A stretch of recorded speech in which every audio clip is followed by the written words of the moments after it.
exaltamos, soberano Rey. ¿Cómo no exaltarte, Señor? Los pueblos alaban a sus reyes. Los pueblos exaltan a sus presidentes. Tú eres el Rey de Reyes, Señor. Tú eres más grande que un presidente, Señor. Aleluya. Te exaltamos, Señor.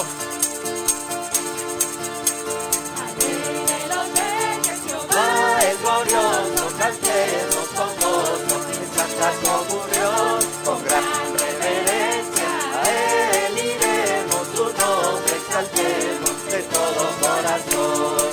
Todo y paz hay en mi corazón, su gracia me salvó y aseguró mi salvación. Es mi anhelo a mi Señor servir, su voluntad cumplir y para Él siempre vivir. Amén.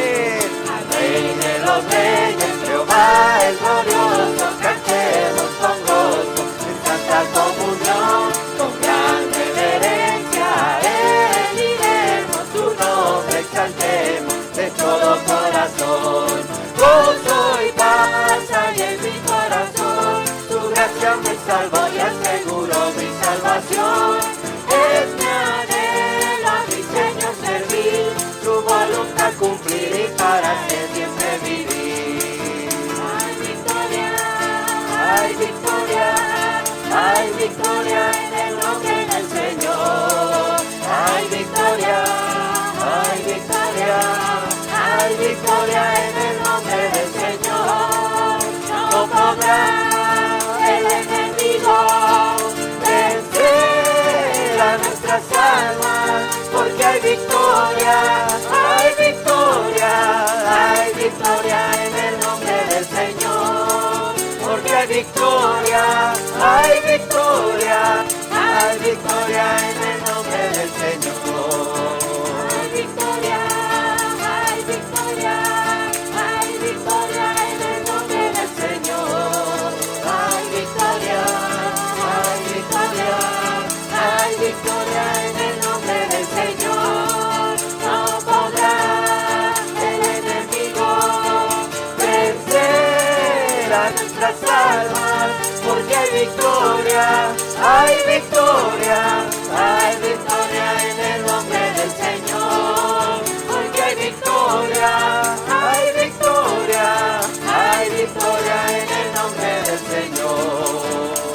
Victoria, la victoria mía es. Victoria, la victoria mía es. Si mantengo mi paz, pelea mi batalla. Victoria, la victoria mía es. Sol detente en Gabaón y tu luna en Ajalón. El sol se paró cuando Josué oró, porque Josué obedeció. Victoria, la victoria mía es. Victoria, la victoria mía es. Si mantengo mi paz, Él pelea mi batalla. Victoria, la victoria mía es. Sol detente en Gabaón y tu luna en Ajalón. El sol se paró cuando Josué oró, porque Josué obedeció. Tenemos un Dios muy, muy grande. Amén. Maravilloso es Él, siempre amoroso, siempre victorioso. Maravilloso es Él, que nunca, nunca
aleluya.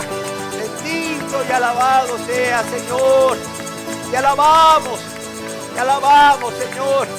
Tenemos un Dios muy grande y a ese Dios alabamos, aleluya. Alábalo, alábalo, porque Él es un Dios vivo y verdadero, aleluya. Porque Él es nuestro Rey de reyes, aleluya. Bendito y alabado sea, Señor. Gloria a tu santo nombre, Señor. Gloria a tu nombre, Señor, Rey soberano. El soberano de los reyes de la tierra, así se te llama. Bendito y alabado sea, Señor, aleluya. Aleluya, Señor. Aleluya.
Declaramos que tú eres soberano,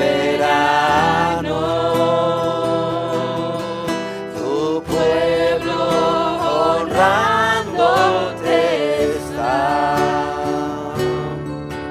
te coronan de gloria y poder, soberano.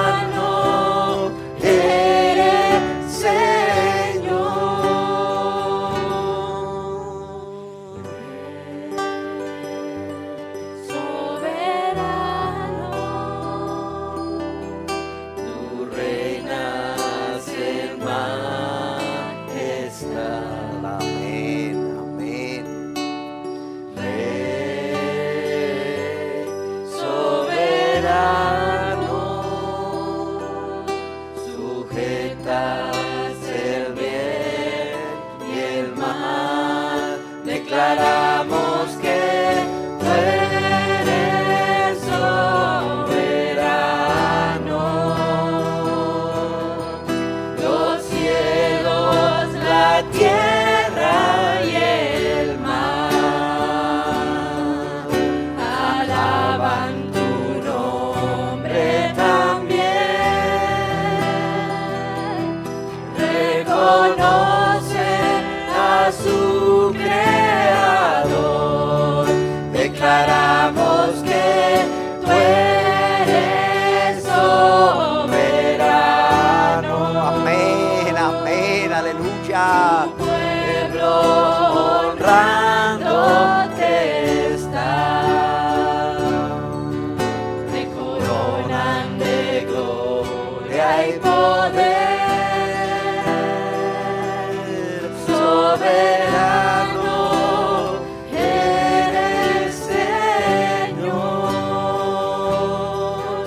Soberano eres, Señor, soberano eres, Señor.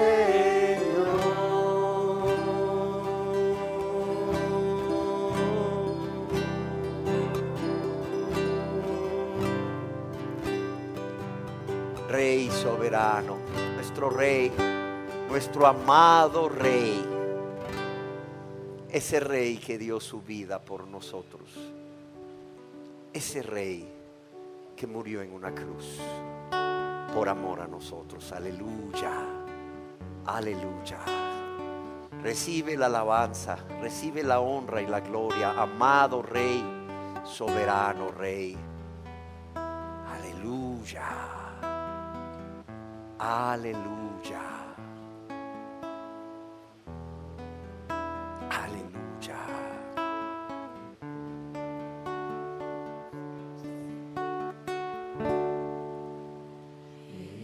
Eres digno.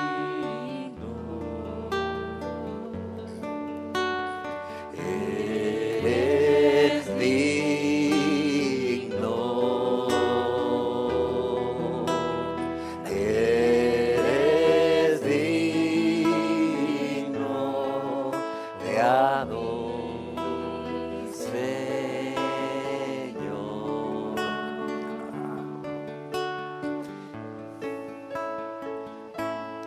Eres Digno, eres digno. Eres digno. Tú eres digno. Eres digno. Oh mi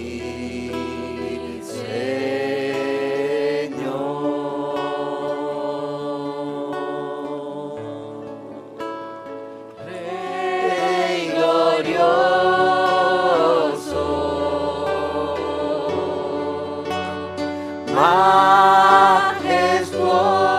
majestuoso, eres digno de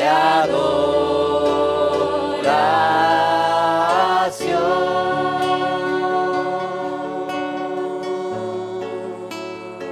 Rey glorioso,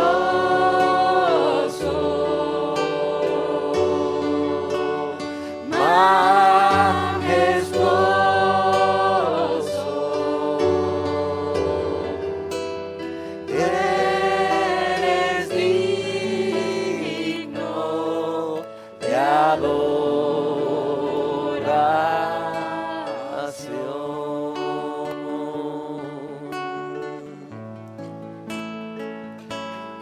Eres santo. Eres santo. Eres santo. Tú eres santo.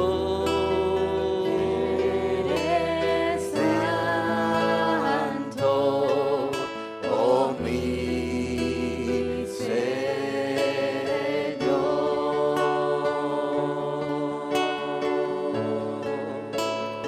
Rey glorioso. Rey glorioso,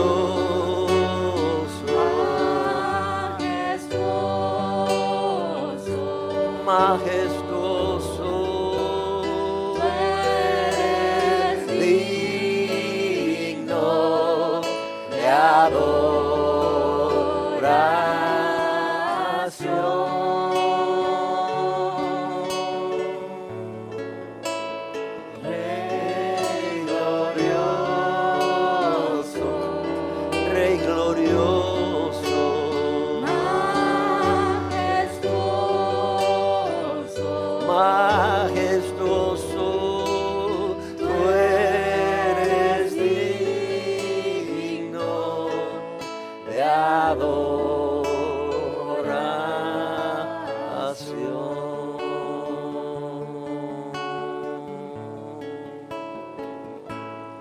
Eres digno. Eres digno. Eres digno. Tú eres digno. Eres digno. Oh mi Señor.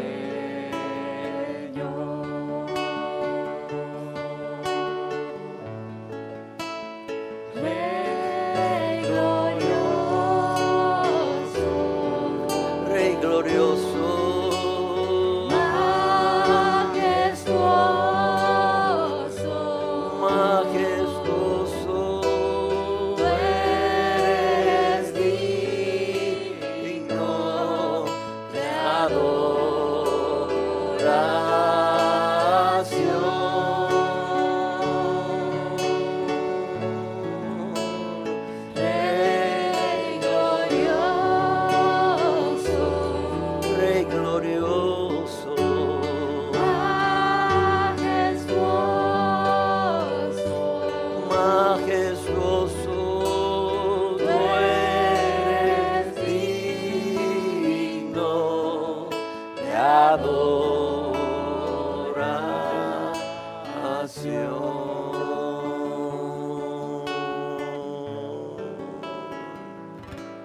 Eres santo, Eres santo, eres santo, tú eres santo, eres santo, oh mi Señor. Amén, amén. Rey glorioso, Rey glorioso, majestuoso, majestuoso, tú eres digno de adoración.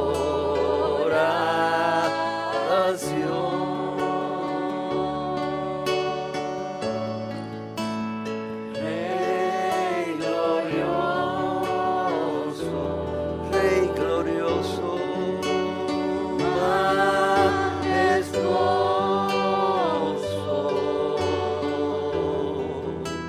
tú eres digno de adoración.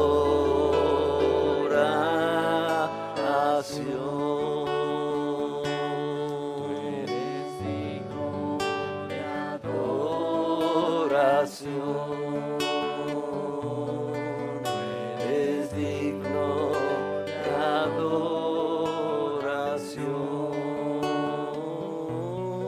Tú eres digno de adoración.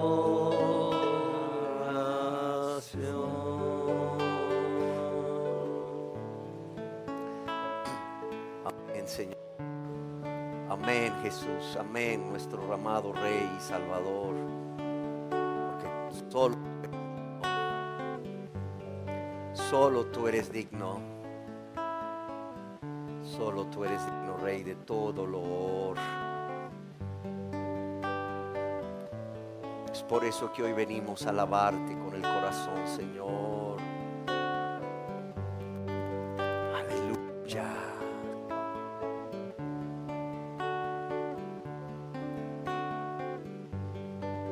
Aleluya. Bendito y alabado sea, Señor. porque tú eres digno,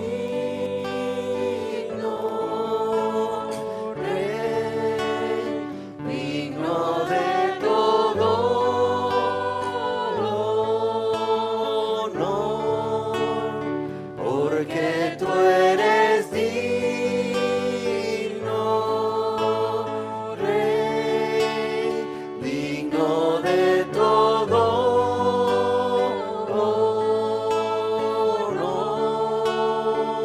honor. Te alabo, Dios, te alabo, Señor, te alabo con mi canción.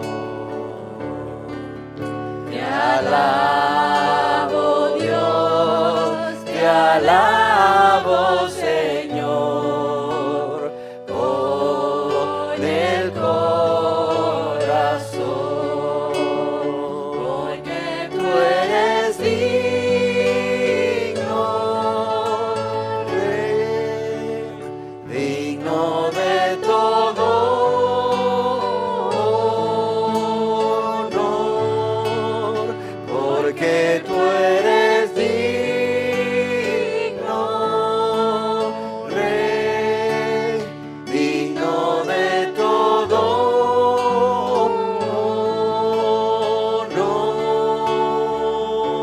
honor. Te alabo, Dios, te alabo, Señor, te alabo con mi canción. Te alabo, Dios, te alabo, Señor, con el corazón.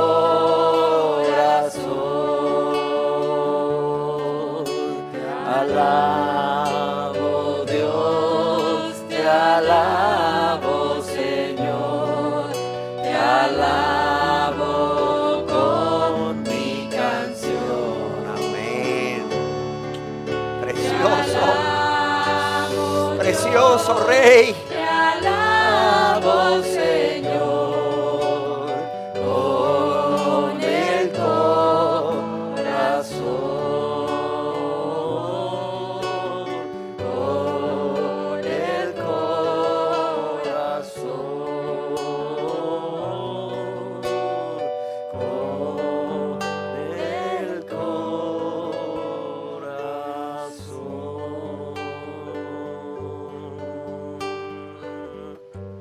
Te alabamos, no solo con nuestra boca, Señor, mas con el corazón. Una alabanza que brota de un corazón contrito y humillado, de un corazón que te ama, está agradecido, Señor. Aleluya, aleluya.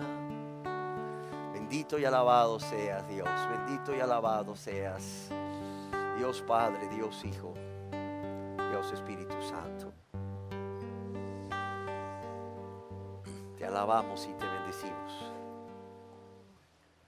porque eres nuestro Dios y nuestro Rey, nuestro Señor y nuestro Salvador, y te damos la honra y la gloria, porque solo tú la mereces, Señor. Solo tú la mereces. ¿Y cómo no merecerla si eres un Rey que lo dio todo por sus súbditos, aún la vida? ¿Cómo no merecerla si derramaste cada gota de tu sangre, Rey, por amor a nosotros, Señor? ¿Cómo no merecer esa adoración?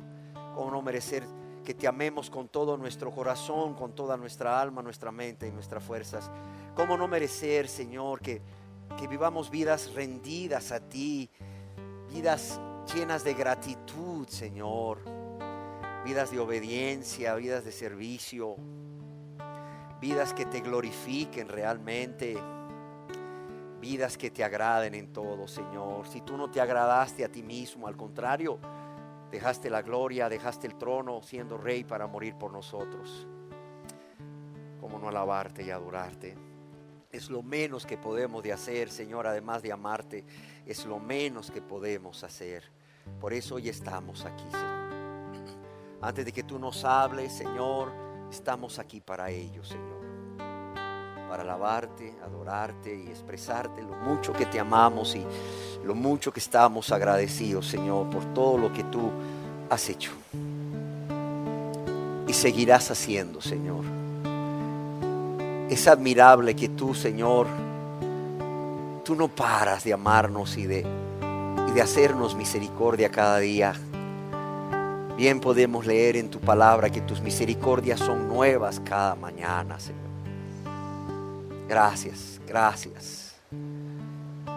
Gracias primeramente por dignarte a vernos, Señor, cuando ni te buscábamos, cuando más bien te ofendíamos y te lastimábamos, viviendo una vida en nuestros pecados. Pero también gracias por dar tu vida por nosotros, Señor. Gracias por dar tu vida, por morir en nuestro lugar, Señor. Señor, porque fuimos nosotros la razón por la cual tú moriste en esa cruz, Señor. Que nunca olvidemos eso, que nunca olvidemos eso. Que por cuanto todos pecábamos, estábamos destituidos de la gloria de Dios. Por eso nosotros fuimos la razón de tu muerte, para que pudiésemos vivir una vida abundante, Señor. Una vida como hijos e hijas de Dios. Una vida con poder ante la tentación y el pecado. Una vida para amarte y servirte, Señor, y agradarte. Que nunca lo olvidemos, Señor, nunca lo olvidemos. Aleluya. Aleluya. Bendito y alabado sea, Señor. Amén. Amén, amén.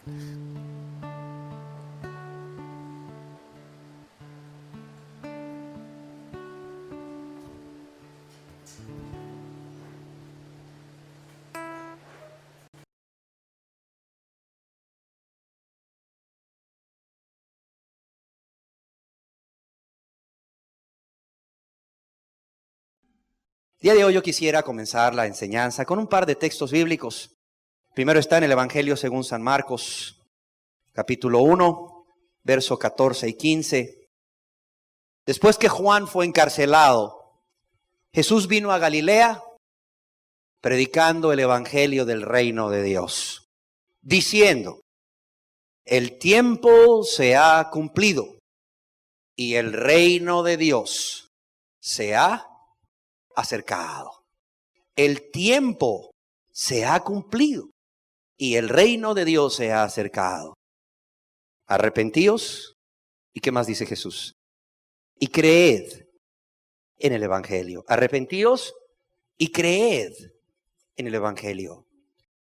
En el libro de los Hechos, capítulo 16, se le dice a un carcelero que había visto las maravillas de Dios, había visto a los santos de Dios alabar a Dios, aún hasta medianoche en medio de tormentos y aflicciones.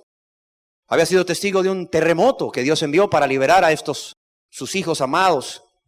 Y en Hechos 16, 27 al 31, dice que despertando el carcelero después del gran temblor, y viendo abiertas las puertas de la cárcel, sacó la espada y se iba a matar, pensando que los presos habían huido.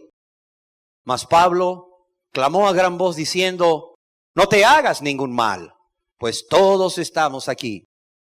Él entonces, pidiendo luz, se precipitó adentro y temblando, se postró a los pies de Pablo y de Silas. Y sacándolos les dijo: señores, ¿qué debo hacer para ser salvo? Señores, ¿qué debo hacer para ser salvo? Ellos dijeron: cree en el Señor Jesucristo y serás salvo tú y tu casa. Cree en el Señor Jesucristo y serás salvo tú y tu casa. Dios hecho hombre, Jesús, caminando en la tierra, nos dice que la salvación del ser humano, el perdón de sus pecados, es siempre por un acto de fe. El Espíritu Santo nos lo dice a través de las palabras a un carcelero arrepentido de sus pecados, que la salvación del ser humano, el perdón de sus pecados, es y siempre será, óyelo bien, es y siempre será por un acto de fe. Sin embargo, déjame decirte que es común escuchar de boca de muchos hombres y mujeres que han escuchado la palabra de Dios, que han escudriñado la palabra de Dios y que han sido convictos de sus pecados por el Espíritu Santo, que están claros de su condición ante Dios. Esta pregunta, una pregunta que quizás algunas de las personas aquí se estén haciendo, y esa pregunta es: ¿por qué no puedo creer? ¿Por qué no puedo creer? Me ha tocado muchas veces durante el tiempo que el Señor me ha permitido servirle a Él y servirle a ustedes, estar frente a un hombre o una mujer que es conocedor de la palabra de Dios. Ha escuchado muchísimas enseñanzas y las enseñanzas le han llevado de la mano a conocer su condición. Es una persona que te dice: yo estoy claro, yo soy un pecador delante de Dios, yo he pecado contra Dios. Yo he pecado con conocimiento de causa. Yo he pecado, por tanto, con premeditación, alevosía y ventaja. Sí, yo he pecado porque he sido egoísta. Yo he pecado porque he sido rebelde. Yo he pecado porque he sido menospreciador a Dios. He pecado porque me he visto solo a mí mismo.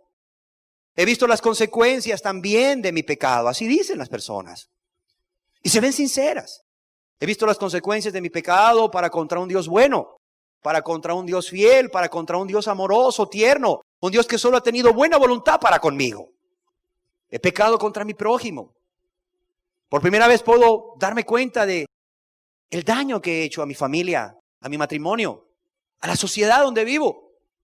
Hoy soy consciente de que si el Señor hoy mismo me juzgara y me condenara al infierno eterno, sería justo que Dios me enviase a ese lugar. Yo soy culpable. Sin embargo, me dicen: ¿por qué no puedo creer? ¿Por qué no puedo creer? Si pudiéramos ponerle un título a esta enseñanza, sería esta pregunta misma: Señor, ¿por qué no puedo creer? Y el día de hoy, con la ayuda del Espíritu Santo y de las Sagradas Escrituras, trataremos de dar respuesta a esta interrogante. Trataremos de dar respuesta de por qué una persona no puede creer. Primero, yo quisiera que entendiéramos todos, que estuviéramos unánimes en el concepto de fe. ¿Qué es fe? ¿Qué es creer? Dios mismo nos lo dice en sus sagradas escrituras. En el libro de los Hebreos o a los Hebreos capítulo 11, verso 1, Dios nos define qué es la fe. Y nos dice, es pues la fe, la certeza de lo que se espera, la convicción de lo que no se ve. Dios dice, la fe es la certeza de lo que se espera, la convicción de lo que no se ve. La certeza de lo que se espera. ¿Qué es la certeza de lo que se espera? La certeza de lo que se espera es la seguridad de que recibiremos lo que hemos pedido. Es dar por hecho. Es dar por hecho lo que aún no vemos ni tenemos. Y déjeme decirle que esta certeza de lo que se espera, esta seguridad de que recibiremos lo que hemos pedido, porque hemos pedido en el nombre de Cristo y conforme a la voluntad de Dios, es dar por hecho lo que aún no vemos ni tenemos, es lo que constituye el fundamento de la confianza. Es pues entonces la fe confianza. Es confianza, sí. Pero también la fe no solamente es la certeza de lo que se espera. La palabra de Dios nos dice también que es la convicción de lo que no se ve. La convicción, es decir, estar firmemente persuadidos, convencidos de que Dios hará todo lo que ha prometido en Cristo Jesús. Es la convicción de lo que no se ve, una firme persuasión de que Dios hará todo lo que ha prometido en Cristo Jesús. Es estar convencido de ello, aun cuando todavía no lo hayamos recibido. Ahora bien, déjeme decirle que esta firme persuasión, este convencimiento de que Dios hará, mueve a la persona, a la acción. Lleva a la persona a actuar. Lleva a la persona a la obediencia a Dios, a obedecer a aquel o a aquello en quien ha puesto su confianza, a obedecer a aquel o a aquello en que ha puesto su confianza. El diccionario expositivo de palabras del Antiguo Testamento y del Nuevo Testamento, divine o divine, como le quieras llamar, define la palabra fe del griego pistis o pisteu como una firme convicción que produce un pleno reconocimiento de la revelación o verdad de Dios. Pero también esa firme convicción, según el diccionario expositivo, es algo que lleva a la persona a una rendición personal a Dios, a una rendición personal a Dios y a una conducta, óyelo bien, inspirada por esta rendición. Y es muy importante que hoy estemos unánimes en lo que es la fe para Dios y en lo que es la fe en el contexto de las palabras que el Espíritu Santo utilizó en el Nuevo Testamento para pistis y pisteu. Primeramente es una firme convicción, pero también, además de una firme convicción, es una rendición personal a Dios. Y es una conducta inspirada por esta rendición. Vemos entonces que la fe verdadera tiene dos componentes. La fe verdadera, la fe para perdón de pecados y la fe para seguir ese camino cada día hasta llegar hasta el fin. Tiene dos componentes, son dos elementos que van de la mano y son confianza, seguridad certeza, firme persuasión, pero también el otro elemento que es la obediencia. Porque confío, obedezco. Porque la persona confía en Dios, entonces obedece a Dios. Y entre más la persona obedece a Dios, por amor a Dios, más confía en Él. En otras palabras, la fe es directamente proporcional a la obediencia. La fe es proporcional a la obediencia. Así es. Si no es así, si la confianza, si la convicción, si la firme persuasión no nos lleva a la obediencia, tristemente dice la palabra de Dios, dicen las Sagradas Escrituras, dice Dios mismo y no yo, que tendremos la fe de los demonios. Y la fe de los demonios es una fe que no salva. El Espíritu Santo nos dice a través del escritor de Santiago, en el capítulo 2, verso 19, tú crees que Dios es uno, bien haces. Pero también que los demonios creen y tiemblan. ¿Pero qué? Pero no obedecen. ¿Cuál es el problema de la fe de los demonios? En que solo tiene un elemento. Es la convicción de que Dios es uno. Claro, los demonios saben quién es Dios. Los demonios saben quién es Dios.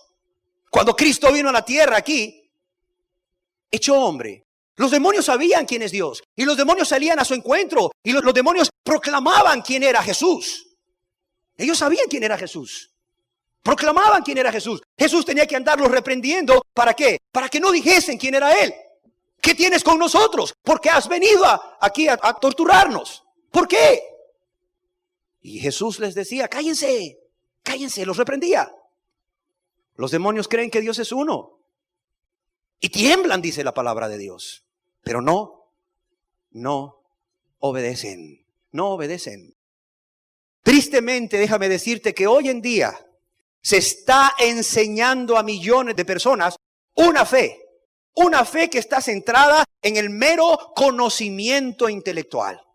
Una fe que está centrada en el primer elemento de esta fe. Pero que tristemente carece del segundo elemento, que es la obediencia por esa confianza. Y hoy se le está enseñando a la gente la fe de los demonios. Por eso es que no pueden salvarse. Por eso es que no pueden preservar para salvación su alma. Porque se les está enseñando la fe de los demonios. Aquella fe que está centrada nada más en el conocimiento intelectual. Yo creo que Jesús murió por mí en la cruz. Yo creo que soy salvo porque le pedí perdón a Jesús. Pero no creen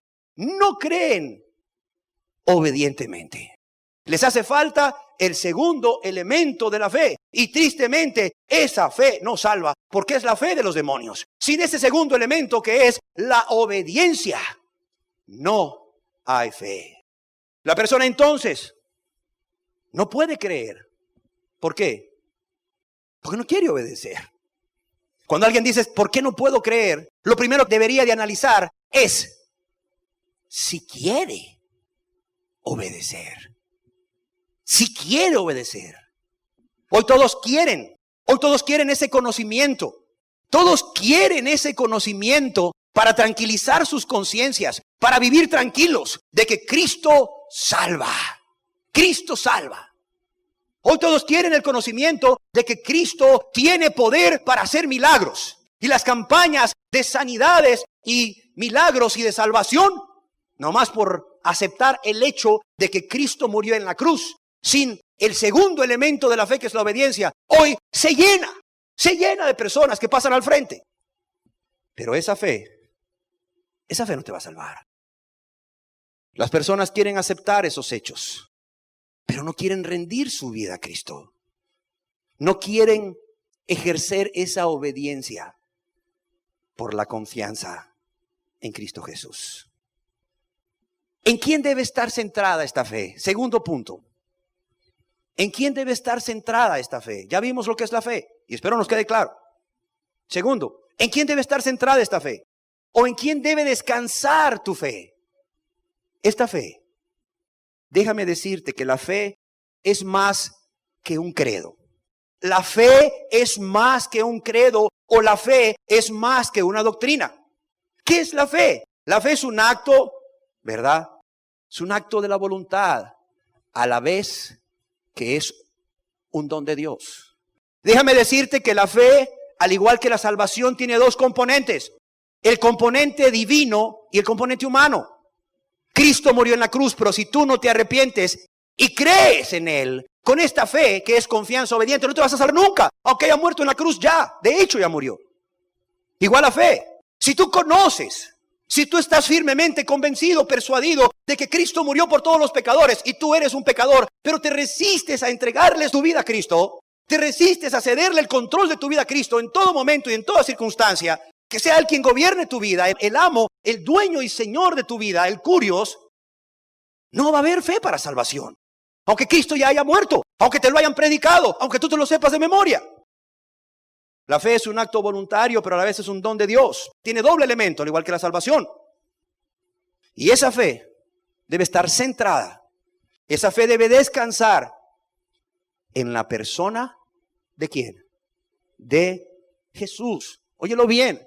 Esa fe debe estar centrada única y exclusivamente en la persona de Jesús, no en cambios morales, no que ya eres mejor, no que ahí la llevas, no que ya crees que estás más cerca del reino de Dios. No que ya tu conciencia no te acusa de muchos pecados. ¿Por qué? Porque es lógico, si has entendido que la paga del pecado es muerte y que te vas a ir al infierno, y por amor a ti, no por amor a Dios, dejas de practicar por un tiempo algunos pecados, obviamente que tu conciencia no te va a estar ahí condenando de ellos.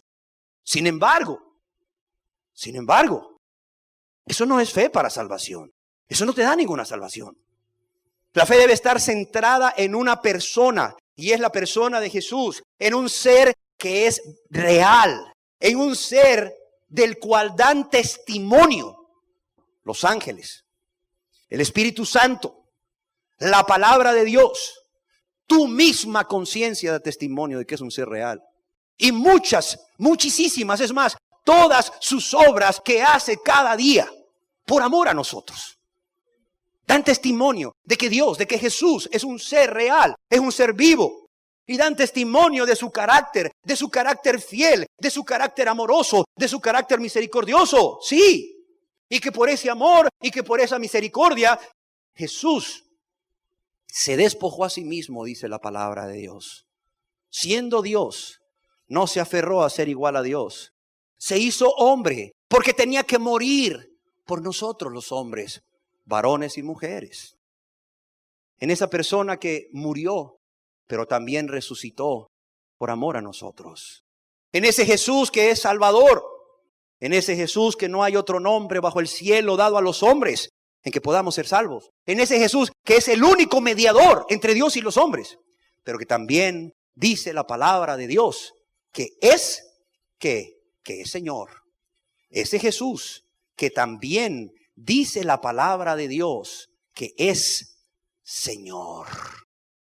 Entonces, nuestra fe debe descansar en una persona, en la persona real de Jesús. Cuenta la historia que cierto día David Livingstone, un inglés conocido mundialmente por su gran amor por Cristo, pero también por su gran pasión por las almas, que lo llevaron al África a ir ahí de explorador para poder llegar a cientos de tribus donde nunca había llegado el Evangelio.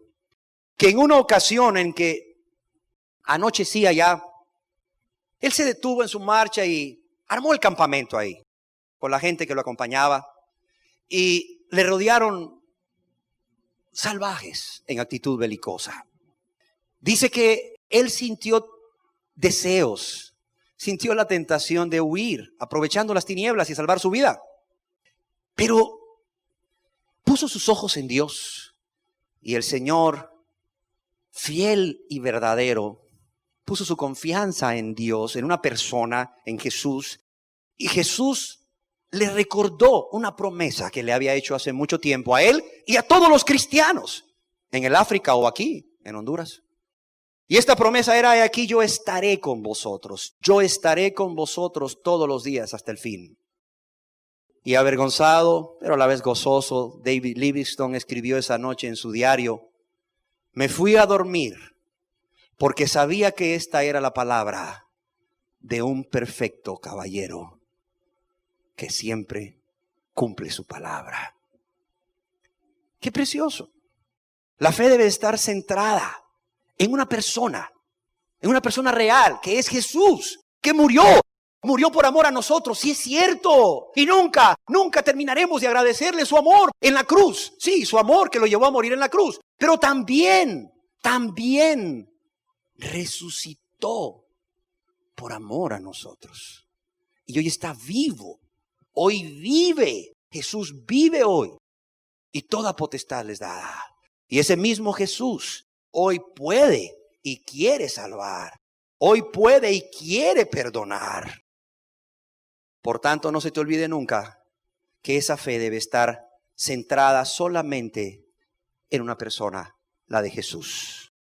Y es por eso que la palabra de Dios nos dice que los apóstoles predicaban a Cristo. En el libro de los Hechos, capítulo 5, verso 42, dice: y todos los días, y en el templo, y por las casas, no cesaban de enseñar y predicar a Jesucristo.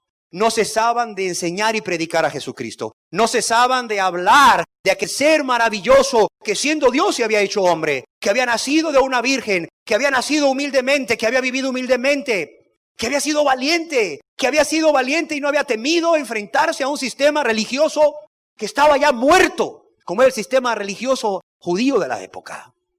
Un Jesús que demostró el amor con obras. Un Jesús llevó su amor hasta la cruz. Llevó su amor por nosotros hasta la cruz. Sí, llevó su amor por nosotros hasta la cruz. Pero también resucitaba. Dice la Biblia, imagínate en ese contexto, aún en medio de la persecución que había de parte de los religiosos de la época, de los ancianos, del sumo sacerdote, de los fariseos, de los escribas, que todos los días y en el templo y por las casas, ahí en las casas de las familias, en los hogares sencillos y humildes, no cesaban de enseñar y predicar a Jesucristo, porque la fe tiene que estar centrada en Cristo. Es más, cuando viene la persecución, cuando el apóstol Pablo se presta como instrumento para la persecución del sistema religioso judío muerto y empieza a perseguir a cristianos, y los cristianos salen de Jerusalén. Dice la palabra que un cristiano piadoso llamado Felipe descendió a la ciudad de Samaria. Sí, descendió a la ciudad de Samaria. En la región de Samaria había una ciudad que se llamaba Samaria, del mismo nombre. Y les predicaba ahí a los samaritanos. ¿A quién? Les predicaba a Cristo. Sí, les predicaba a Cristo. El mismo apóstol Pablo, que había sido perseguidor. El apóstol Pablo, perseguidor. Dice en el libro de los Hechos, capítulo 9, versos 19 y 20, que habiendo tomado alimentos, recobró fuerzas. Este es el contexto. Pablo inmediatamente después de que tiene esa visión de Cristo glorificado, que se convierte a Él, que es perdonado, se le da instrucciones a Pablo que se vaya ahí a la ciudad, a una casa. Y dice que estando ya en esa casa, habiendo tomado alimentos, ¿verdad? Habiendo ya orado a Ananías por él, recobró fuerzas. Y estuvo Saulo por algunos días con los discípulos, es decir, los cristianos que estaban ahí en Damasco. Y enseguida predicaba a Cristo en las sinagogas. Había una pasión, un deseo ardiente. Mira, el que en realidad se reconoce pecador y reconoce su necesidad de un Salvador y cree que Cristo ha muerto por sus pecados y su corazón se llena de gratitud por Él y de amor por Él, tiene una característica. Enseguida predica a Cristo. No puede evitar hablar a los demás de lo que le ha sucedido a él. Y cuanto más y los demás no tienen esa esperanza, no conocen a ese Cristo vivo y verdadero que da perdón. Dice que el apóstol Pablo enseguida predicaba a Cristo en las sinagogas, diciendo que este era el Hijo de Dios. La fe debe estar centrada en Jesús, en Cristo. Ahora bien, dirán ustedes, ¿cómo viene la fe? ¿Cómo viene la fe? Romanos capítulo 10, verso 17 nos dice, Dios mismo en su palabra, ¿cómo viene la fe? Así que la fe es por el oír. ¿Y el oír por qué? Por la palabra de Dios. Así que la fe es por el oír y el oír por la palabra de Dios. déjame decirte que el conocimiento, si bien es cierto que no nos salva, pero es muy importante para esta fe. La fe se engendra en el conocimiento que un hombre o una mujer puedan tener a través de las Escrituras de su Salvador y Señor Jesucristo, de su carácter, de sus obras, de sus hechos. Esa firme persuasión o convicción y confianza, que es la fe, está basada en el conocimiento de la persona de Jesús y sus hechos. ¿Cómo tendremos, pregunto yo hoy, cómo tendremos la fe que salva si no escuchamos la palabra de Dios? ¿Cómo la tendremos? ¿O cómo tendremos esa fe que salva si no leemos y si no meditamos las sagradas Escrituras? ¿Cómo la tendremos? A mí me da mucha preocupación y mucho pesar que hoy en día, más que nunca, a pesar de que la Biblia está disponible en diversas versiones y para todos y a todos los precios, la gente no lee la palabra de Dios. La gente no escudriña la palabra de Dios. La gente no medita la palabra de Dios. Se conforma con lo que le dicen en un sermón dominguero, donde quizás nada más se utiliza 1 o 2 versículos y ni siquiera se habla de ellos, o si se habla de ellos, finalmente se terminan torciendo los versículos, sacándolos fuera de contexto, utilizándolos para los propósitos que el predicador quiere o le conviene.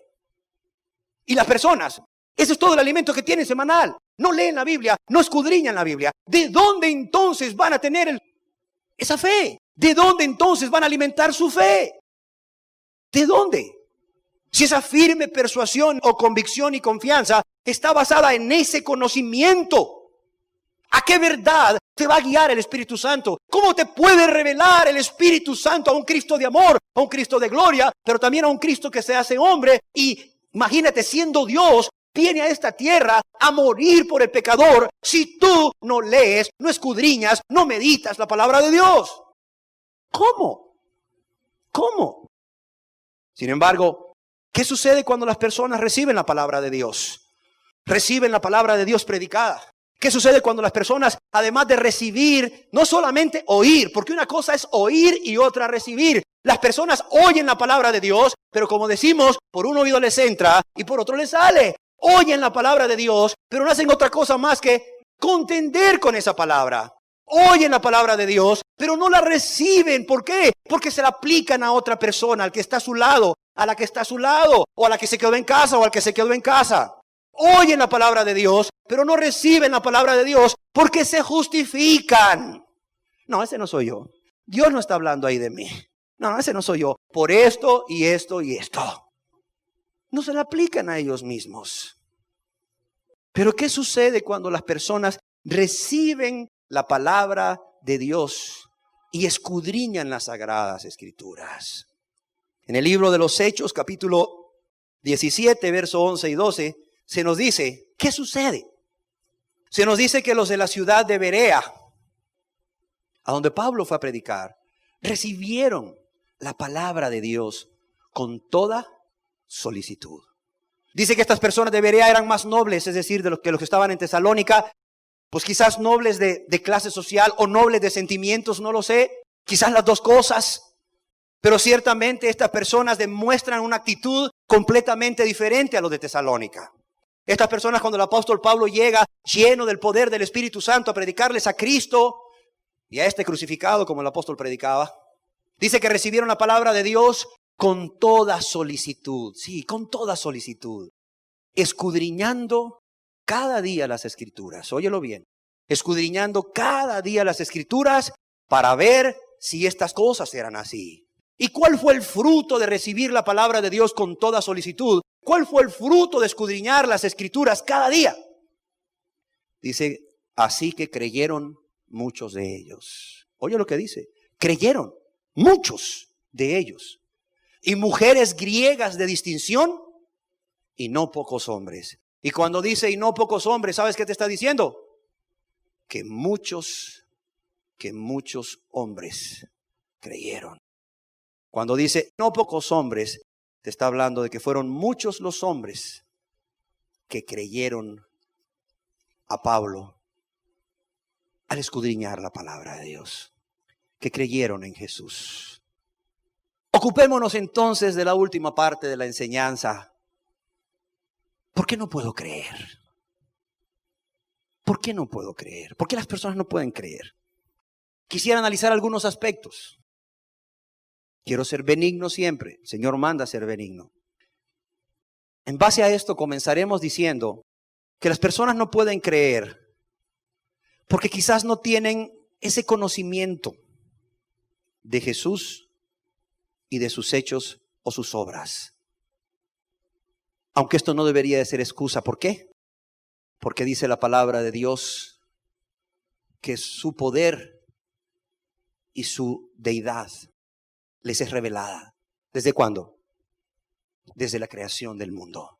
Pero bueno, partamos de eso. Romanos capítulo 10, verso 14, dice: ¿y cómo creerán en aquel de quien no han oído? ¿Y cómo oirán sin haber quien les predique? ¿Cómo creerán en aquel de quien no han oído? ¿Y cómo oirán sin haber quien les predique? Aunque Dios no se deja sin testimonio, eso estoy seguro. Aunque Dios se manifiesta de alguna manera en su divina providencia y en su infinita misericordia a cada uno, hoy quisiera hablarte de un grupo de personas que nunca, como tú y como yo, fíjate bien, como tú y como yo, nunca han escuchado una predicación acerca de Jesús. ¿Qué sucede cuando la persona no puede creer porque no tiene ese conocimiento de Jesús a través de la palabra predicada? Porque, lo repito, Dios no se deja sin testimonio, no hay excusa. Pero bueno, cuando la persona no tiene el testimonio de Cristo y su obra, su sacrificio en la cruz y su resurrección por amor a nosotros, ¿qué hacer? Se le lleva al conocimiento de Cristo, al conocimiento de sus hechos, para que esta persona pueda tener una firme convicción de quién es Jesús y de qué ha hecho por él o por ella. Yo quisiera ponerte un ejemplo que viene en la Biblia. En el libro de los Hechos, capítulo 8, verso 26 al 33, dice la palabra de Dios: un ángel del Señor habló a Felipe, que estaba en Samaria, diciendo: levántate y ve hacia el sur, por el camino que desciende de Jerusalén a Gaza, el cual es desierto. Mira Dios, qué bueno, qué bueno. Está Felipe en Samaria, ha estado Felipe predicando a Jesús, a Cristo. La gente unánime le escuchaba atentamente y habían aún señales que Dios hacía a través de Felipe para respaldar sus palabras. Y hay un avivamiento en Samaria. Hay un avivamiento en Samaria. Dice, sin embargo, que un ángel del Señor, en medio de ese avivamiento en la ciudad de Samaria, ese despertar espiritual, gente convirtiéndose a Dios, creyendo en Dios, en Jesús para perdón de pecados, en medio de todo eso el ángel del Señor habla a Felipe y le dice: mira Felipe, levántate, vete hacia el sur por el camino que desciende de Jerusalén a Gaza, el cual es desierto.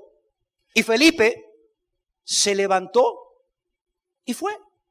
Y sucedió que un etíope, eunuco, funcionario de Candace, la reina de los etíopes, el cual estaba sobre todos sus tesoros y había venido a Jerusalén para adorar, volvía sentado en su carro y leyendo el profeta Isaías. Y el Espíritu dijo a Felipe: acércate y júntate a ese carro. Acércate, júntate a ese carro. Acudiendo Felipe, le oyó que leía al profeta Isaías y le dijo: pero ¿entiendes lo que lees?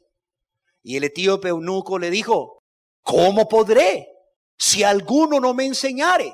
Y rogó a Felipe que se subiese y se sentara con él.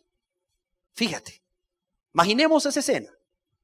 El pasaje de la escritura que el etíope estaba leyendo de Isaías era este: como oveja a la muerte fue llevado, y como cordero mudo delante del que lo trasquila, así no abrió su boca.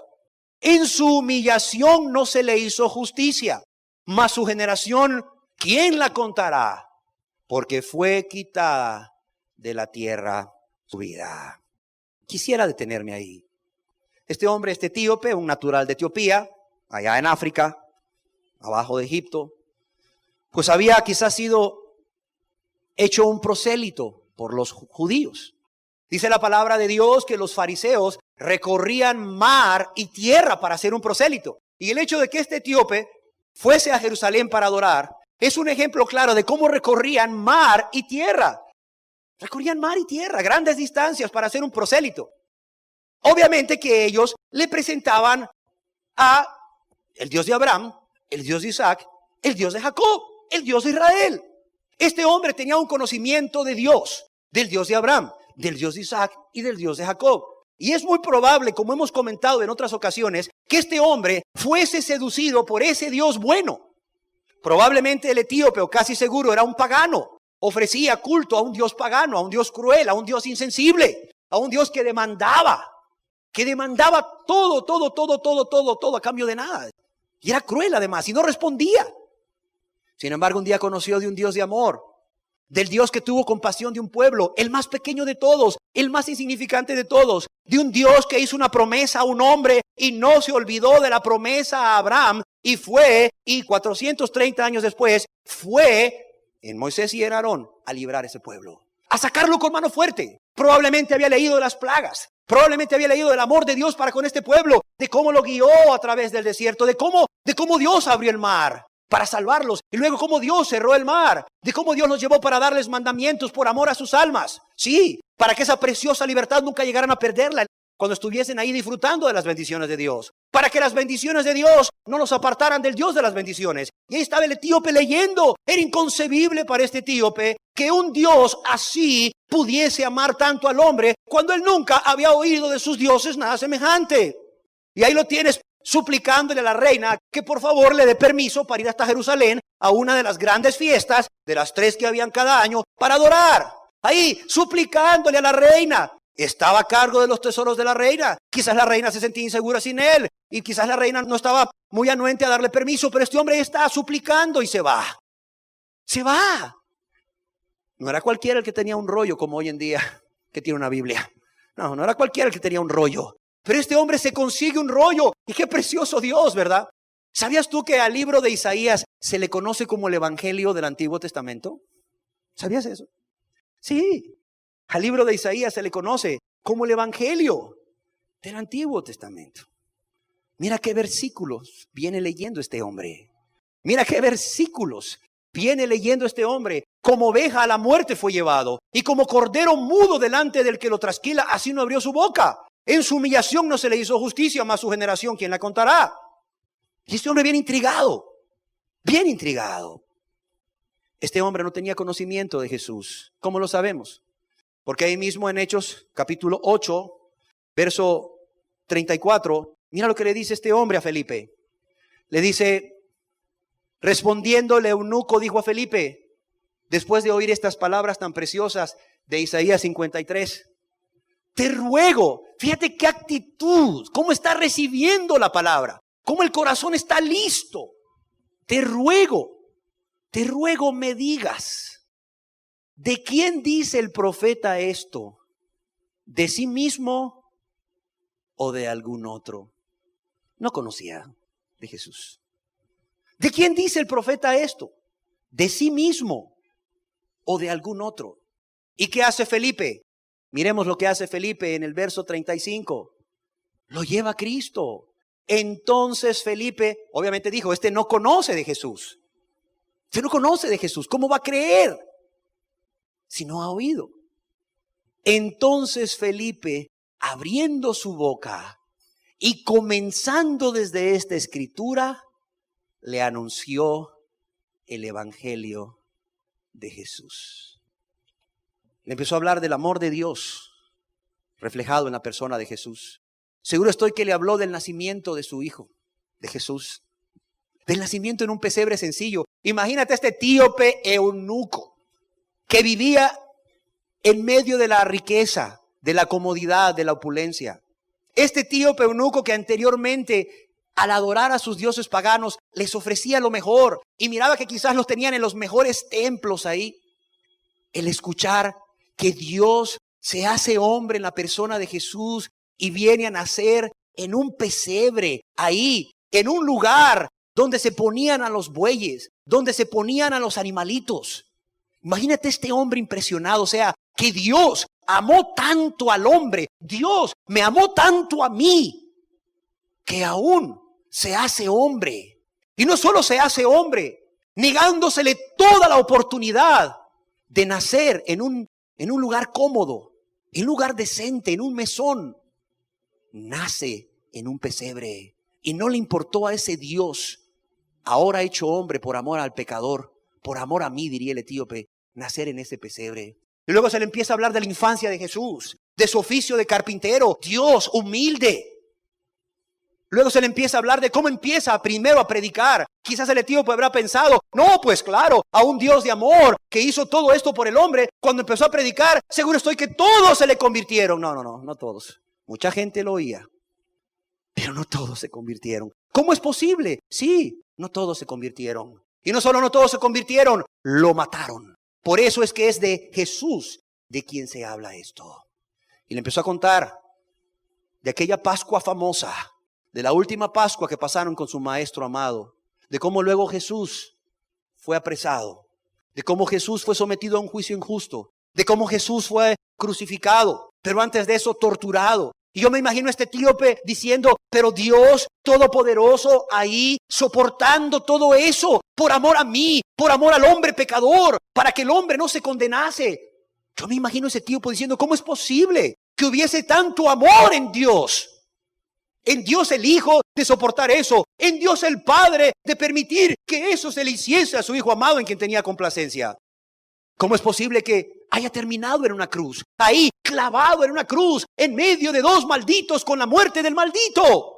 Yo me imagino al etíope eunuco ahí, pero comiéndose aquellas palabras de Felipe, las palabras del Espíritu Santo a través de Felipe, porque Felipe solo abrió su boca, pero no dice qué dijo, ¿verdad? Felipe abrió su boca. ¿Y sabes quién llenó su boca? El Espíritu Santo, por amor al etíope. El mismo Espíritu Santo que le había dicho a Felipe, vete al desierto. Ese mismo Espíritu Santo que le había dicho a Felipe, vete al desierto. Hoy estaba llenando la boca de Felipe. ¿Para qué? Para que el etíope hambriento pudiese saciarse de la persona de Jesús, conociese a la persona de Jesús, se enamorase de la persona de Jesús y creyese en la persona de Jesús, rindiéndose a Jesús. Dice la palabra de Dios que yendo por el camino llegaron a cierto lugar donde había agua. Y le dijo el etíope a Felipe, aquí hay agua. ¿Qué impide que yo sea bautizado? Es muy seguro que Felipe le haya hablado de Juan el Bautista, el precursor del Mesías. Sí, el que predicaba arrepentimiento. Es muy probable que le haya dicho, y la gente salía de toda Judea, sí, de toda Judea, ¿eh? De todos los alrededores del Jordán. Y venían a él a bautizarse, confesando sus pecados públicamente. Ah, diría el etíope, ya entendí cómo va esto. Cuando este hombre dice que impide que yo sea bautizado, es porque tiene claramente en su corazón, no solo en su mente, en su corazón, ¿verdad?, la doctrina del arrepentimiento y la fe. Esa fe que es confianza, pero también es obediencia. Y le dice, ¿qué impide que yo sea bautizado? Y Felipe le contesta, si crees de todo corazón, si crees de todo corazón, bien puedes. Fíjate lo que le dice. Si crees de todo corazón, si crees con tu mente, pero de todo tu corazón. ¿Sabes tú que el corazón es el centro de la voluntad? ¿Qué le está diciendo Felipe? Si crees de todo corazón, si además del conocimiento tienes una voluntad rendida a Él y solo a Él, bien puedes. Y el etíope eunuco le dice, creo. La primera razón quizás por la cual la persona no puede ejercer fe es que aunque Dios no se deja sin testimonio y a todo mundo le da una oportunidad, nunca han sido expuestos como el etíope eunuco y como tú y como yo a esta verdad. Pero cuando son expuestos, ¿cuál es el resultado? Creo, dijo el etíope, creo de todo corazón, creo que Jesucristo es el Hijo de Dios. Y aunque ese día Felipe desapareció de él y nunca más lo volvió a ver el etíope, Esa es la palabra de Dios, que el etíope se fue gozoso. Oye, pues tenía Cristo con él, hombre. Tenía Cristo con él, ¿qué más necesitaba? En él estamos completos. Si la respuesta es no, la persona no puede creer, ¿verdad? Porque no se le ha compartido esta verdad. Hay que compartirle la verdad. Y si la persona tiene en su corazón el deseo de rendir su vida a Cristo, de cederle el control de su vida, ¿sabes qué va a pasar? Va a creer, es natural. Le va a ser natural, así como el agua de un río que corre hacia el mar, naturalmente, así. Mira, cuando hay un corazón rendido y conoce estas evidencias y conoce a la persona maravillosa de Cristo y lo que hizo por él, se rinde. Y la fe, la confianza es natural, espontánea. Ahora bien, el problema es cuando la persona ha escuchado de Jesús. Claro, ha escuchado una y otra vez de Jesús. Si hay suficiente conocimiento, entonces debe buscarse otra causa de este terrible pecado de incredulidad. Porque es un pecado de incredulidad que es terrible, es abominable. Si tú lo tienes, olvídate, es abominable, abominable. Si la respuesta es sí, entonces, ¿por qué la persona con todo este conocimiento no puede creer? La respuesta a esta pregunta es la segunda causa de por qué no pueden creer. Y es porque no hay fe. No puedes ejercer fe sin arrepentimiento. Óyelo bien. No puedes ejercer fe sin arrepentimiento. Y eso a mí me preocupa porque hay muchas personas que están siendo llevadas a esa fe mental, a esa fe de pase al frente, usted repita, pero no hay arrepentimiento. No hay arrepentimiento. ¿Por qué es necesario el arrepentimiento antes de la fe? Por cuanto a la fe es que es confianza obediente. Es confianza obediente. El segundo elemento de la fe, ya lo dijimos, es obediencia. Y no puede estar este segundo elemento de la fe, la obediencia, si primero la persona no se ha rendido a Jesús. Si Jesús no es el que gobierna su vida, si la persona no ha tomado una decisión de darle la espalda al pecado para volverse a Cristo, de convertirse del pecado para ir a Cristo, de convertirse del pecado a Cristo.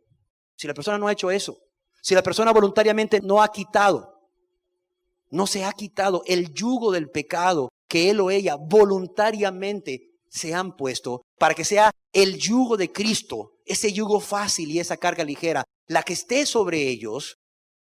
Si la persona sigue siendo el Señor de su vida, no hay arrepentimiento y no puede ejercer fe, porque nunca va a poder tener ese segundo componente de la fe que es obediencia. Es más, porque no puede haber fe sin arrepentimiento, porque este es el orden divino. O sea, este orden a mí no se me ocurrió anoche que estaba preparando esta enseñanza, no. No puede haber fe sin arrepentimiento, porque este es el orden divino. Cuando Jesús empezó a predicar las buenas nuevas, ¿qué dijo? Arrepentíos y creed en el Evangelio. Arrepentíos y creed. Arrepentíos y creed y tened fe, confianza. Pero para eso tienes que arrepentirte primeramente. Fue Jesús el que puso el orden. Y el Espíritu Santo nos dice a través del apóstol Pablo en Hechos 20:21. Fíjate, ¿qué nos dice el Espíritu en Hechos 20:21? Dice que el apóstol Pablo testificaba a judíos y a gentiles, a todos. ¿Acerca de qué? Acerca del arrepentimiento para con Dios y de la fe en nuestro Señor Jesucristo. ¿Qué predicaba Pablo? Primero, arrepentimiento, ¿para qué? Para con Dios. Y me gusta esto. Luego las personas se duelen por lo que el pecado ha traído a sus vidas. Las personas se duelen por las consecuencias del pecado a sus vidas. Quizás una enfermedad como un cáncer de pulmón después de tanto meterle humo al cuerpo. Sí, un enfisema, una bronquitis crónica. No sé, una cirrosis hepática, un cáncer de hígado después de ingerir licor por mucho tiempo, unas varices esofágicas, no lo sé. ¿Cuántas enfermedades vienen cuando el ser humano egoístamente y por buscar placer destruye su cuerpo que es templo del Espíritu Santo? Y las personas se duelen por eso y dicen, no vuelvo a fumar, no vuelvo a tomar, no vuelvo a adulterar porque ya el SIDA ya les pegó por andar de adúlteros. Pero lo hacen no porque estén arrepentidos para con Dios, sino porque están viendo las consecuencias de su vida. O cuántas personas llegan con otros porque ya se dieron cuenta que perdieron su esposa, perdieron su esposo, perdieron sus hijos, perdieron su familia, están solos, nadie les hace caso, están abandonados a causa de su pecado. Están cosechando el fruto de su pecado. Y entonces vienen con una esposa, vienen con unos hijos, vienen con un esposo, vienen con unos hijos, vienen con unos padres y dices, vengo arrepentido, perdóname. Pero no están haciendo otra cosa más que ver las consecuencias de su pecado. Pero no han tenido ese arrepentimiento para con Dios. Nunca han considerado a Dios. Nunca han visto cómo su pecado hiere a Dios, lastima a Dios, le duele a Dios en su corazón. Nunca han visto que cuando cometen un pecado de pleitos, de celos, de codicias, de adulterio, de fornicación, de iras, de mentiras, sí, de enemistades, de chismes, de murmuraciones, de celos, de amargura o de soberbia, nunca han visto que cada vez que pecan con cualquiera de esos pecados, y muchos que se me escaparon ahorita en la lista, al primero que lastiman es a Dios. Sí, lastimas a un ser humano a tu alrededor, pero si Dios también es un ser real y tiene sentimientos, lastimas a Dios. Por eso el apóstol Pablo predicaba el arrepentimiento. ¿Para qué? Para con Dios. Cuando tú te arrepientes para con Dios, obviamente que naturalmente te vas a arrepentir para con los hombres. Y cuando tú vas y le pides perdón a Dios, obviamente que vas a ir y le vas a pedir perdón a los hombres. Pero mire el orden divino. Veámoslo de nuevo, Hechos 20:21. Pablo predicaba primeramente el arrepentimiento para con Dios. Primero, arrepentimiento para con Dios. Es el orden de Dios. Y luego, segundo, la fe en nuestro Señor Jesucristo. La confianza, la pistis o pisteu en nuestro Señor Jesucristo. Pero también, ¿qué? La rendición. ¿A quién? ¿A nuestro qué? Señor. Mira cómo le llama Pablo. Mira cómo le llama Pablo. Mira lo que era Jesucristo para Pablo, además de Salvador. Era Señor de nuestro Señor Jesucristo. Entonces, o hay falta de conocimiento o no hay arrepentimiento. Y vale la pena preguntarse hoy, ¿por qué no hay arrepentimiento? ¿Por qué no hay arrepentimiento? Te voy a explicar por qué no hay arrepentimiento. Porque generalmente, siempre hay un pecado. Un pecado ya no escandaloso, ya no de esos que es notorio a todos, sino un pecado oculto. Que aunque ya no sea notorio a todos, aún es notorio a los ojos de Dios. Que pesa en los corazones. Generalmente no hay esa decisión, ese arrepentimiento. Esa decisión de sea Jesús quien controle nuestras vidas desde ahora y para siempre, por amor a Él. Y porque Él sabe lo que es mejor, porque es lo justo. Porque no se quiere abandonar un pecado oculto. Porque se ama mucho un pecado oculto. Este pecado generalmente, ¿cuál es? ¿Sabes cuál es? El primero, la autocompasión. Muy en el fondo la persona piensa y siente, pobrecita de mí, pobrecito de mí. ¿Por qué me hacen esto? ¿Por qué nadie es capaz de ponerse en mi lugar? ¿Por qué nadie me compadece? ¿Por qué nadie me ama? Se llama autocompasión, egoísmo. Sigue siendo el corazón egoísta, amador de sí mismo más que de Dios. De donde va a salir ahorita un pecado oculto, pero después nuevamente los pecados escandalosos. Sí, es cuestión de tiempo, si no se convierten a Dios y si no ejercen esa fe, esa confianza obediente en la persona de Jesús y lo que Él hizo por nosotros. Otro pecado oculto, la soberbia, autosuficiencia. Creer primeramente que nosotros podemos ayudarle a Dios a nuestra salvación. O que nos podemos salvar por nuestras propias obras y cambios que hemos hecho. Soberbia. Tener un mayor concepto de nosotros mismos que el que deberíamos de tener.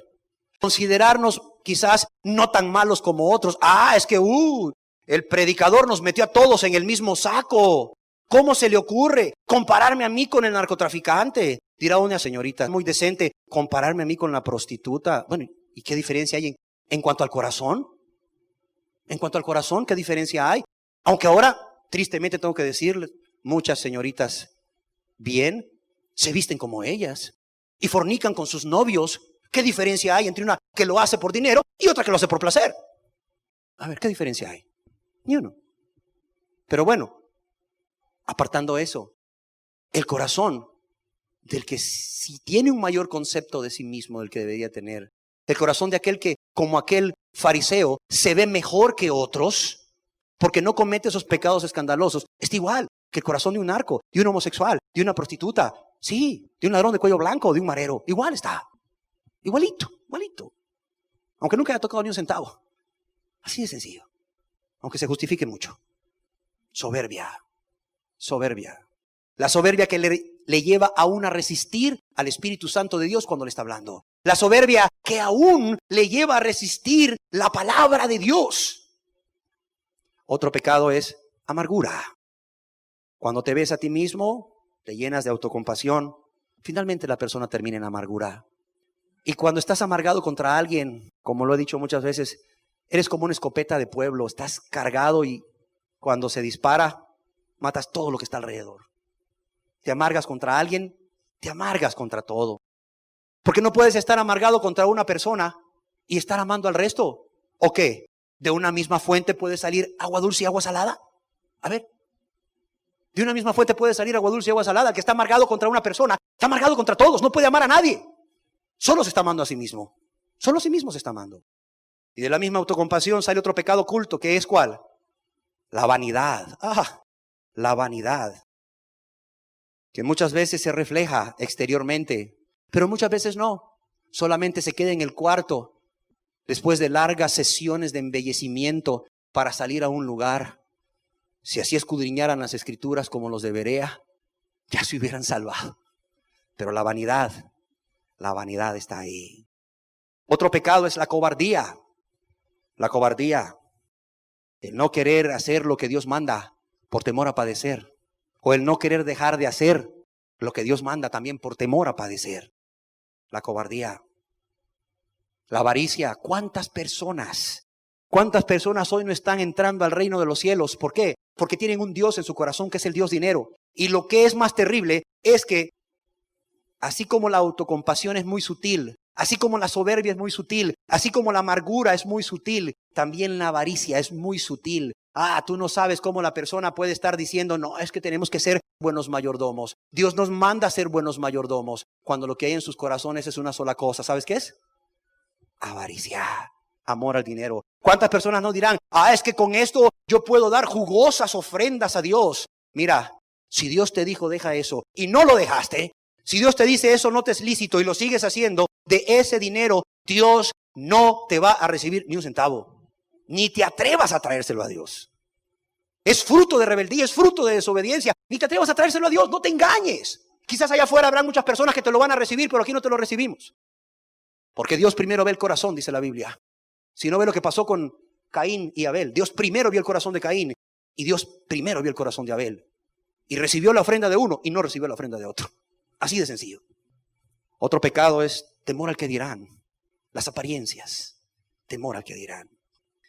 La Biblia nos habla, para terminar, claramente de un hombre que no se arrepintió, que no pudo ejercer fe. ¿Por qué? Porque tenía pecados ocultos. Aquí mismo en el libro de los Hechos, capítulo 8. Veamos Hechos 8, Simón el Mago. Fíjate lo que dice a partir del versículo 9. Pero había un hombre en Samaria donde Felipe estaba predicando. Había un hombre llamado Simón que antes ejercía la magia en aquella ciudad. Antes, fíjate bien, que ya no lo hacía, había engañado a la gente de Samaria, haciéndose pasar por algún grande. A este oían atentamente todos, desde el más pequeño hasta el más grande, diciendo, este es el gran poder de Dios. Qué mentiroso, y aún usaba a Dios. Y le estaban atentos porque con sus artes mágicas les había engañado mucho tiempo. Pero cuando los de Samaria y estas personas que habían sido engañadas por Simón, pero cuando creyeron a Felipe, que anunciaba el evangelio del reino de Dios y el nombre de Jesucristo, se bautizaban hombres y mujeres. Y mira lo que pasó.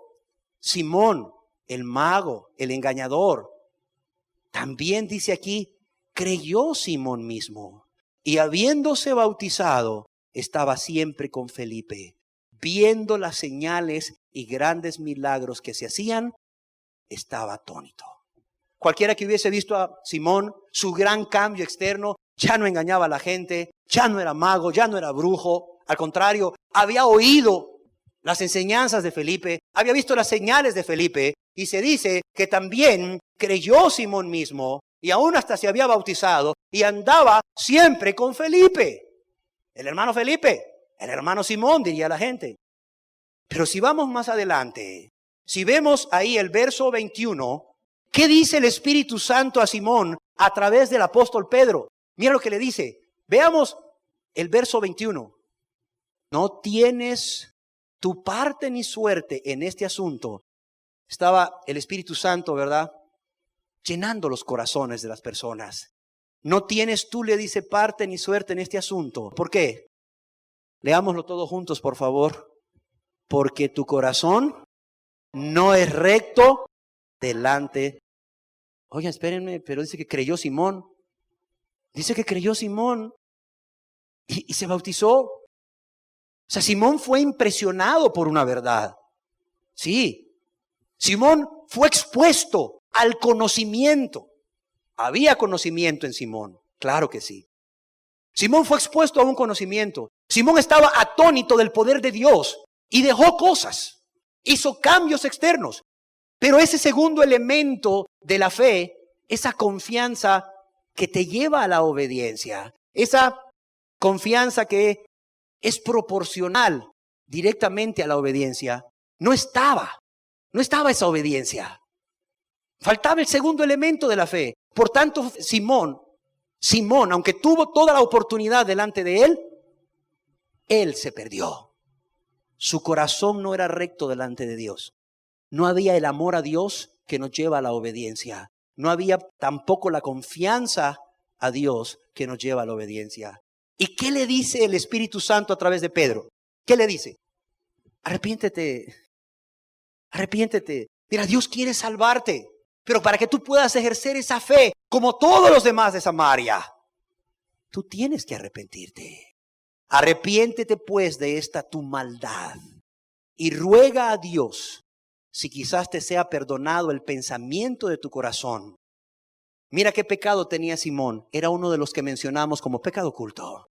¿Por qué? Porque en hiel de ¿qué? De amargura y en prisión de maldad veo que estás. ¿Por qué Simón, al ser expuesto a la verdad, no tuvo un arrepentimiento? Porque tenía un pecado oculto que Simón no quería abandonar. Claro, no quería abandonar. Uno de ellos era la avaricia, lo vemos, ¿verdad? Y lo otro era, muy claro aquí, la amargura. ¿Por qué? No lo sabemos. Pero el Espíritu Santo, ¿cómo le dio ese discernimiento a Pedro para que pudiese descubrir cuál era la causa por la cual este hombre no se había arrepentido y por lo tanto no había creído? Veo un pecado oculto, porque en hiel de amargura y en prisión de maldad veo que estás. Déjame decirte que cuidado, no vaya a ser que tú hayas cambiado mucho, que externamente tengas muchos cambios. Y aún el diablo usa a mucha gente para decirte, ¿cuánto has cambiado? Ahora sí de verdad pareces cristiano, pero estés guardando ahí un pecadito oculto. Y eso te impide entregarle tu vida a Cristo, que Él la gobierne totalmente. Entonces, en resumen, ¿por qué las personas no pueden creer? El problema no está en Dios, ya lo vimos clarito. El problema no está en Dios, el problema está en el corazón de las personas. Simple y sencillamente, las personas no pueden creer. ¿Por qué? Porque no quieren cederle a Dios el derecho de que gobierne sus vidas. Y mientras no le cedan a Dios este derecho de que gobierne sus vidas, mientras guarden ahí un pecado oculto, mientras se sigan amando a sí mismos más que a Dios, mientras sigan amando sus pecados más que a Dios, sí, no podrán tener esa confianza obediente. Por tanto, querida persona que hoy estás aquí, entiende, solo hay una cosa que te impide creer en Jesús para perdón de pecados. El que te resistas voluntariamente y por amor a ti y a tus pecados, ¿a qué? A darle a Jesús todo el derecho, de manera total, incondicional, continua, de que Él sea el Señor de tu vida. ¿Sí? De que Él sea el Señor de tu vida. Cada día de tu vida. Cada día de tu vida. El que no quieras en verdad por amor a Cristo, por amor a aquel que se negó por ti y murió en la cruz por ti, que tú no quieras negarte a ti mismo cada día y tomar la cruz. Y aunque Cristo Jesús haya muerto, y aunque tú lo sepas, aunque lo entiendas, no podrás ejercer esa fe que salva. Ahora bien, si tú haces esto, si tú te rindes a Él, si tú te rindes a Él y vienes a Él con un corazón contrito y humillado, a confesarle tus pecados a Dios, a arrepentirte para con Dios, a pedirle perdón a Dios y a creer que Dios, a través del sacrificio de su Hijo, a través de la persona de Jesús que murió y resucitó, te va a perdonar todos esos pecados. Mira, va a ser natural creer. Va a ser naturalito creer. Tú vienes a Cristo con ese corazón contrito y humillado. Tú confiesas tus pecados a Él porque contra Él has pecado. Tú te arrepientes para con Dios y crees que en el sacrificio de Jesús, que en la persona de Jesús, sobre todo en esa persona maravillosa de Jesús y su sacrificio, hay perdón para todos tus pecados. Mira, no te va a ser difícil creer. No te va a ser para nada difícil creer. Va a ser natural. Amén. Demos gracias a Dios. Gracias, Señor, por abrir nuestros ojos. Pero también gracias, Señor, por revelar qué es lo que está ahí escondido en nuestro corazón. Escondido para los hombres, pero no para ti. Gracias a Dios porque vienes a despejar el camino para la salvación, aclarándonos cuál es la fe que salva. ¿De dónde viene esa fe que salva? ¿En quién debe estar centrada esa fe que salva? ¿Y por qué las personas no pueden creer? O más bien, Señor, no quieren creer. Gracias también, Señor, por tu Hijo amado Jesús, que no escatimó el ser igual a Dios como cosa que aferrarse, sino que se despojó a sí mismo, haciéndose hombre y estando en la condición de hombre, se humilló a sí mismo hasta la muerte y muerte en la cruz. Gracias por Jesús, que ha hecho todo esto por nosotros. Que si venimos a Él en ese corazón contrito y humillado, rendido a Él, a su voluntad, por amor a Él, ¿cómo nos va a rechazar? Si ya hizo todo, aún su vida dio por nosotros, ¿cómo nos va a rechazar, Señor? Si como aquel leproso le suplicamos, Señor, si quieres puedes limpiarme. O como aquel publicano le suplicamos, Dios, sé propicio, ten misericordia de mí, Señor, que soy un pecador